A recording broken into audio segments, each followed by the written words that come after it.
This is the Dave and Juan More Time podcast. These guys are just getting warmed up. They're not out of order. They're gonna take a flamethrower to this podcast, and they're gonna use that flamethrower to make a nice wiener spaghetti. This is Dave and Juan.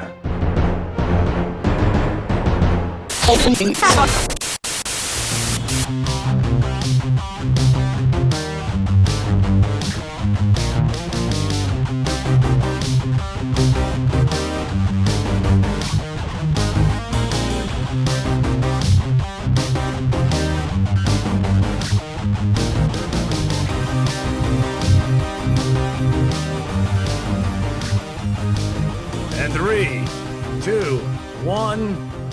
Ta-da! Happy day, man. Happy day. Happy midweek, wherever we are today. That's right. That's right. Welcome back. Good to see you. I'm Dave. I'm Juan. And this is Dave and Juan. More time.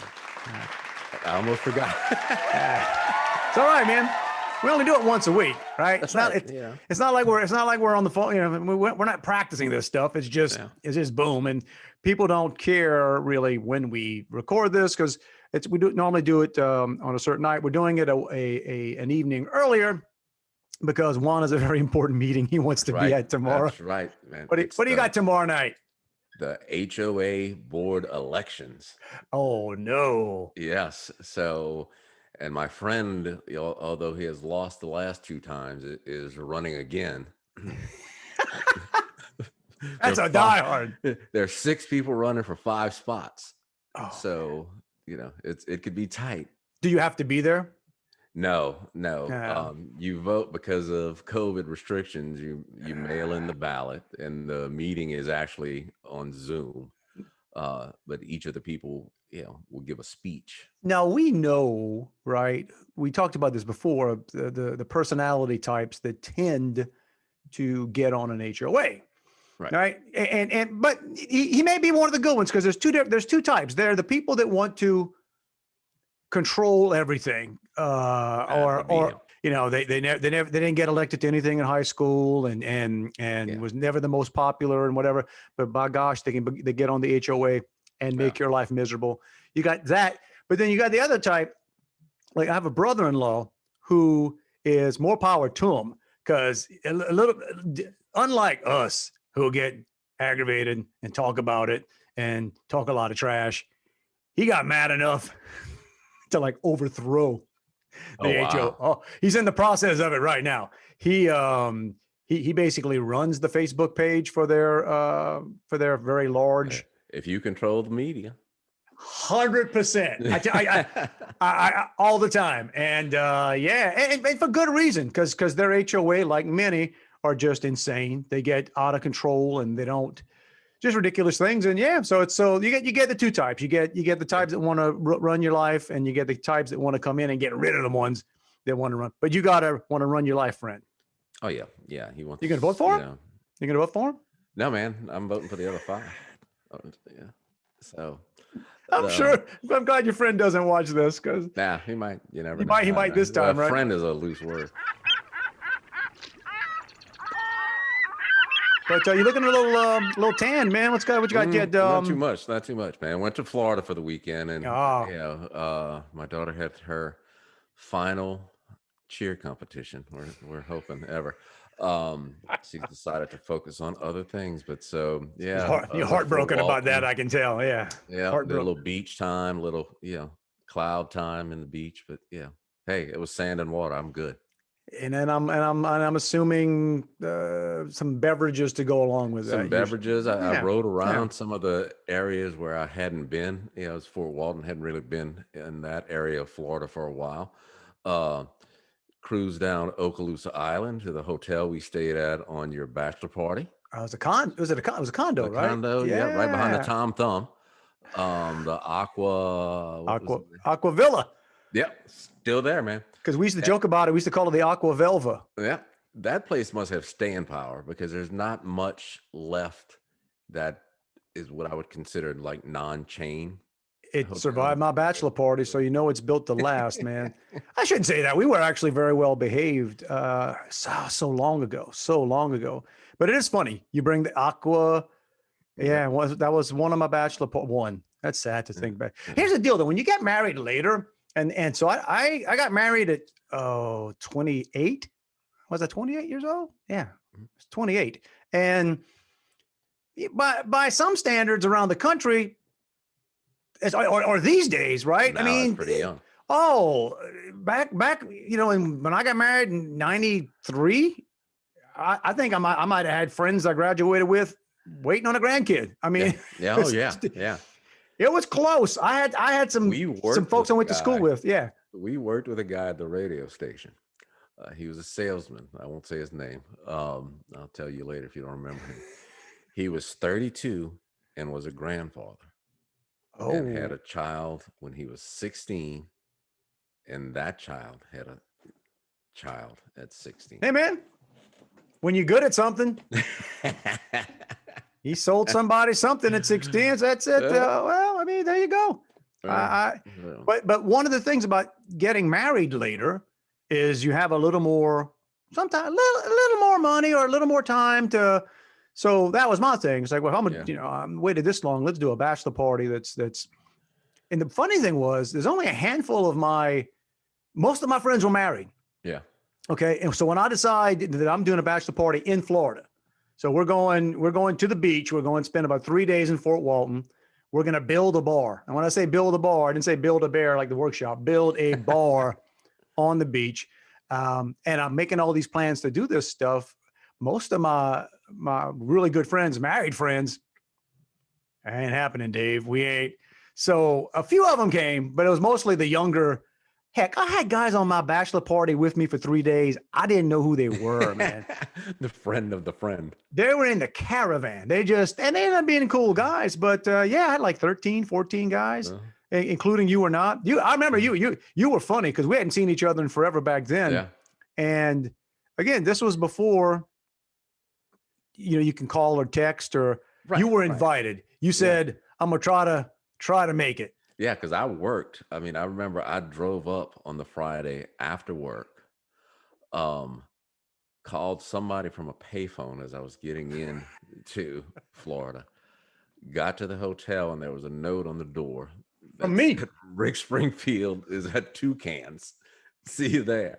That's right, brother. My, and I think I had a shirt waiting for you too. That was the other thing. I'm sure somewhere we had T-shirts made. We had like lanyards with backstage passes. We had backstage for the beach party. We had lanyards. Gave one to Rick Springfield. Springfield. He didn't use it. He didn't show up the next day, but handed a lanyard to Rick Springfield. And that was accidental. I had shirts made. I think the front of it said, "Be very afraid." The front was "Be afraid, be very afraid," and the back was a map of the world with "sold out" stamped on it, and it said, "You come strong or you don't come at all." And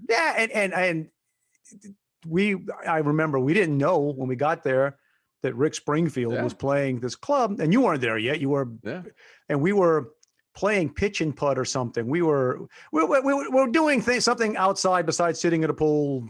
It still involved drinking beer and stuff, but we're just having fun. And then a seaplane flew over, and behind the plane, they were pulling a banner, Rick Springfield tonight at Toucans. And I could not believe that was actually happening. And at the time I said, "Oh, we are so there." And one of my buddies who likes that, maybe a couple of the guys were like, "Oh, it's awesome." Everybody else, man, they questioned my manhood. They questioned my sexuality. They were all just, no way are we going to a Rick Springfield show in here in Fort. And the thing was, lucky for us at that time, I guess it was an ebb and flow. So Rick's career was not, I'd seen Rick in big state, right. But at that time, so he's playing a club. And that you could get tickets to that day. And I told these guys that were saying we're not going. I said, "Oh, not only are you all going, you're wearing the shirts. We'll be standing up front. We're all wearing." And it was one of the, to this day, well, it's a long time. I haven't seen these guys in forever, but a friend of mine who knows some of these guys said for years, one, they wore that shirt. Like that shirt showed up many years later. And they still talked about that being one of the best shows or concerts they ever went to. And it wasn't because Rick was good. Rick was great. It was because of the mix right? Oh, yeah. Well, who's there? There was a whole lot more bachelorette parties than bachelor parties going on. And at the time we walk in there, I don't know, 400 people, maybe 400, 500. It had to be 5-1, 6-1. Oh, It gosh. had to at be. least. Like the biggest losers on the Bachelor, and right, we're talking to everybody. It was just so funny. And it also taught me that when people are just excited, they don't read a shirt. We have shirts on that said, like my bachelor party shirt. They thought we were with the tour. Like people thought we were with Rick Springfield. And I was like, well, that's just a special And you take time. it and you go with that, man. No need to, spoil anybody's delusions. But I'll tell you what, the folks that were supposed to behave behaved. I can say that. And the ones that didn't have to behave, I don't know what they did. We couldn't find half of them. That was the other thing too back in the day. Now you got text change, before you blow out of somewhere. Yeah, before you blow out of somewhere, you're like, hey, everybody, back in those days, you basically had, you might be there with 13, 14 guys. You worried about like 3 of them. All right. We're good. We just, you guys find your way home. And it worked. It worked. Hey, yeah, everybody's still around.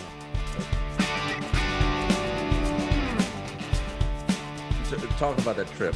I see that shirt you're wearing. The Buc-ee's.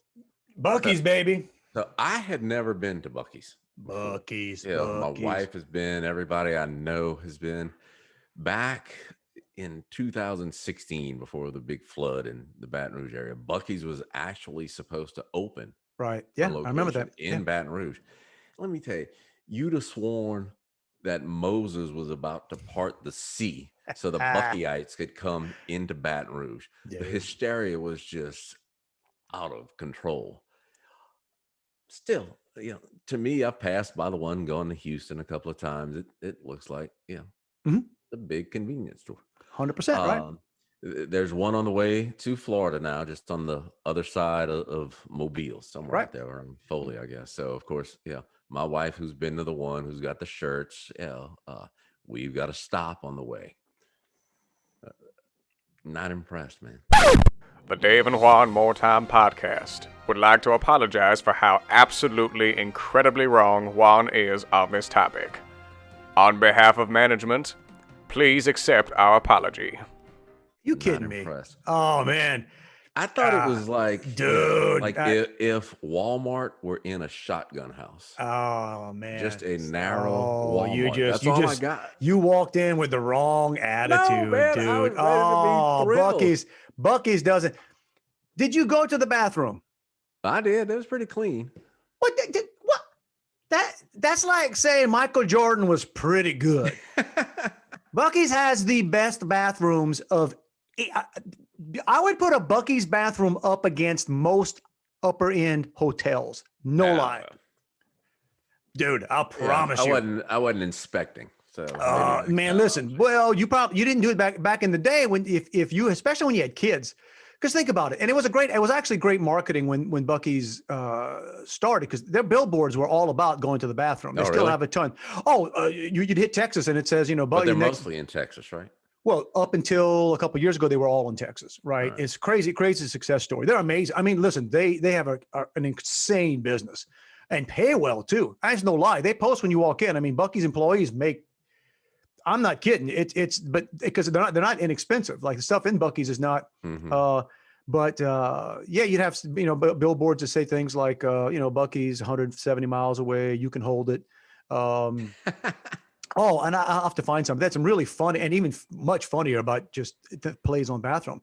But what they figured out is, think about it. What is more often than not? What's the most? If you 9 times out of 10, if you stop in on any kind of convenience store and even like fast food restaurant, whatever, what's the worst part of the experience? Yeah, going to the bathroom. The bathroom. That's probably 90% of the reason you stop. Well, yeah, you buy other things to justify them. So what they figured out is we're going to build a facility with just the best bathrooms, like especially these big ones, dude, and full door stalls for those people that need a stall, and urinals all around. I mean, they could probably have 50, 60 people at a time in there, and they got attendants just keeping them clean the whole time. So, dude. Maybe I'll give it a second.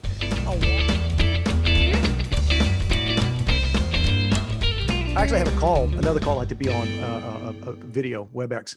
So, and it was with a long-term customer, just really important operation. And thankfully the guy I was going to be on with somebody I've known forever. So I wasn't that worried about being disheveled or right. I knew I wasn't presenting. I just was talking to this guy. So yeah, I'm dressed okay.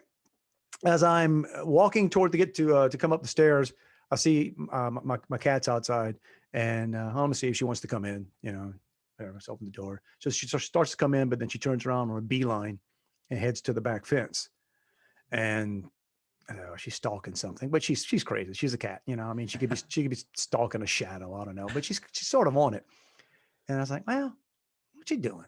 And then in my mind, I'm thinking, okay, one or two things is going to happen. She's either going to find something and kill it, and I just don't want to have to deal with that, or she's going to get in a fight with something, and I'm going to be in a vet. So I'm like, I got to break this up. So I'll walk back there, and the cat kind of shoo the cat away, and it's a baby possum. Right. Oh, don't make a face. They're cute. Baby possums are adorable. Man, but aren't possums dirty? No. Possums, no. The baby possums, and especially now they're a little intimidating when they get older, but when they're younger, they're just adorable, man. But so I got this baby possum, and I'm like, and my wife, I think, saw the mom and one of the babies the other evening. She said, I don't know where they sleep. I'm like, I'm sure it's around there somewhere. It's, we've got, so I can't go inside.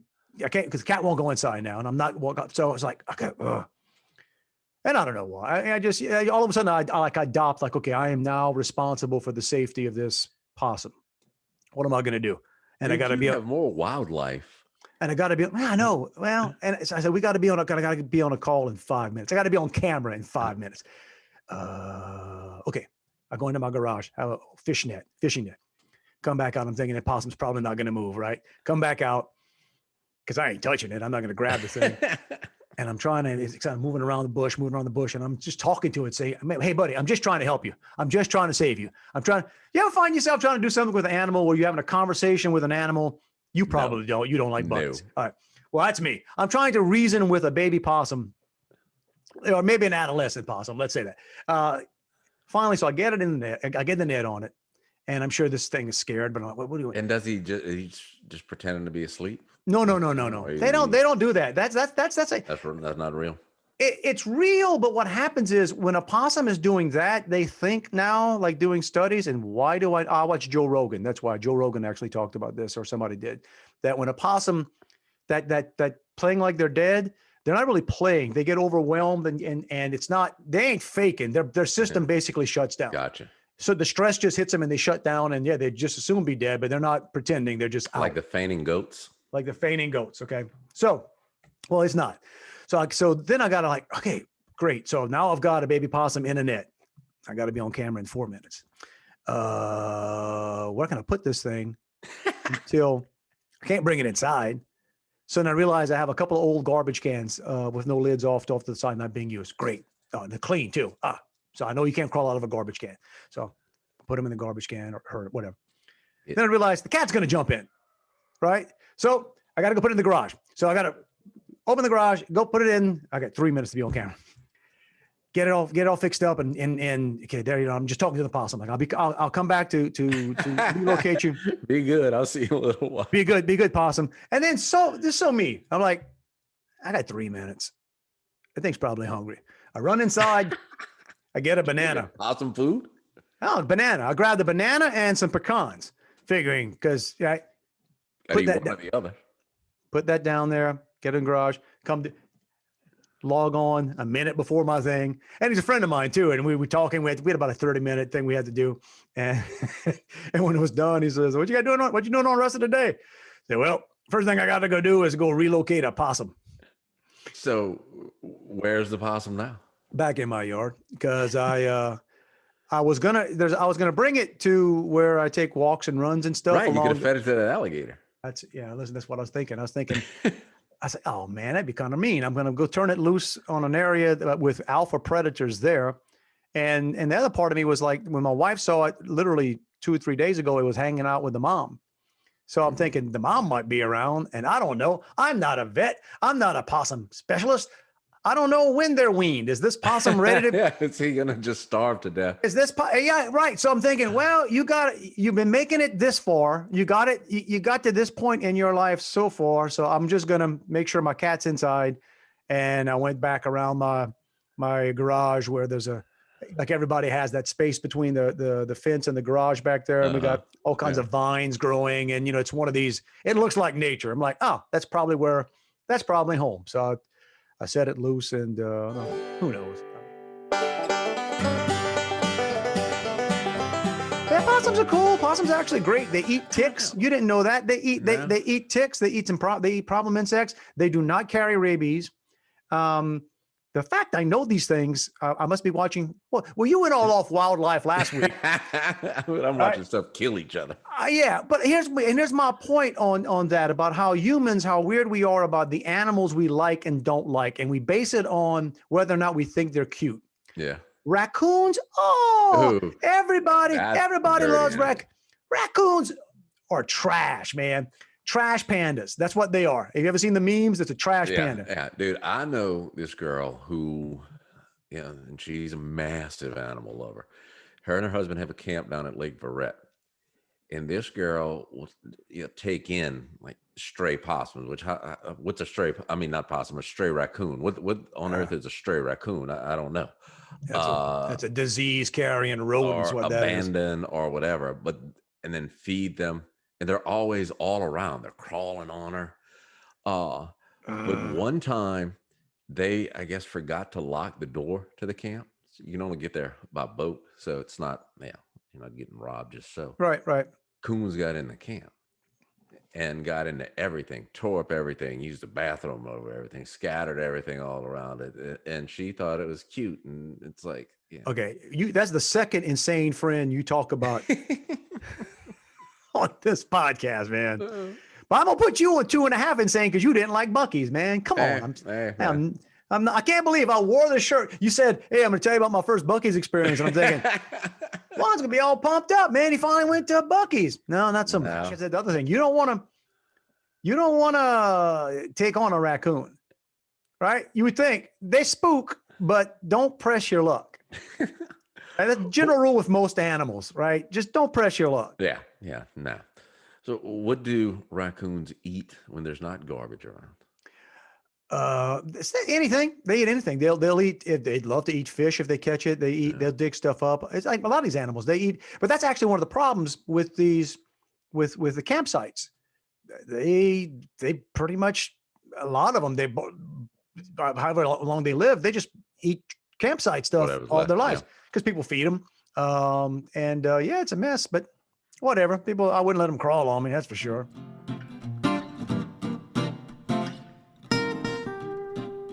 We have ducks here. We have geese here as well.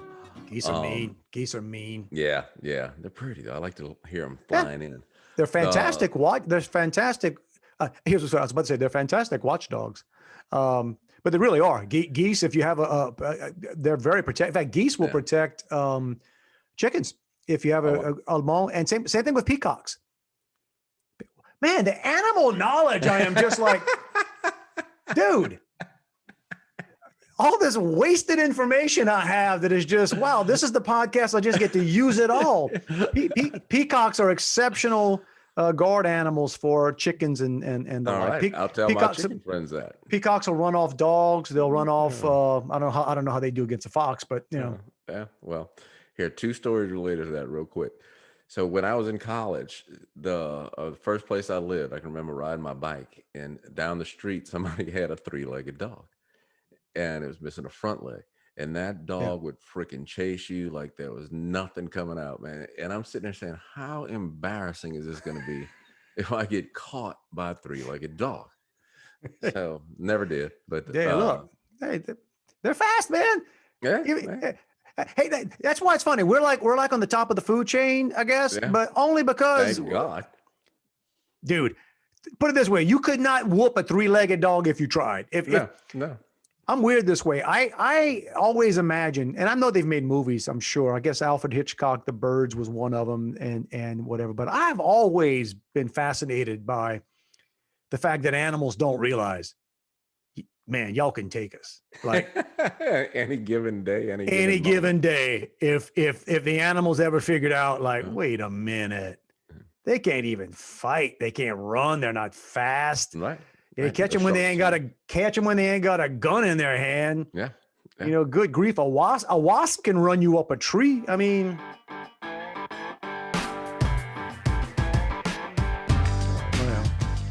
well, we had ducks at our other house too. And some of them were ours. But one day there was would seem to be a stray dog running around. I had a little pond in my backyard. And in South Louisiana, a pond is basically the hole that they dig to elevate your property, so it's above flood stage. yeah.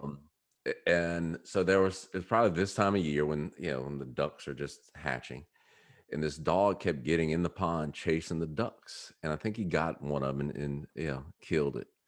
So I'd walk the dog or chase the dog down the street, and 10 minutes later, here comes the dog back. Well, so no collar, no tags or anything. So I figure, all right, nobody's around. I load the dog up in the truck, and I bring it, 5-7 miles down the road and find a nice open lot to just let him loose. Let him, go free, Lassie. You know what that's called? Uh-huh. You know what that's called? That was pretty common back when I grew up on the bayou. What? Dey-Grah Dey. Dey-Grah Dey. Oh, dude, you gonna Dey-Grah Dey? I'm gonna Dey-Grah Dey a dog. That's what happened. If somebody had a dog, you Dey-Grah Dey a dog with tags on it. If it came back too many times. But yeah, it was. That's what I love about you. You admit stuff that I wouldn't admit. Well, but this is the kicker of that. So, later that same day, I'm going somewhere, and I'll be doggone if there aren't flyers on the light poles in the neighborhood that somebody lost a dog, that they were gone and it got out. Oh. So now I'm like, oh my gosh, I feel like dirt. Not enough to do anything, right? And so I go back and it's like, what's the freaking chances that this dog is going to be there in the exact spot I dropped it off? Got it in. Snuck it into my garage, called the number on the flyer and said, oh, hey, I just saw your flyer. I saw the dog this morning. I've been having it in my garage ever since. Boom. I fixed it. That's that's a good story, man. It's kind of twisted, but it's good. I tried to do protecting the ducks, man.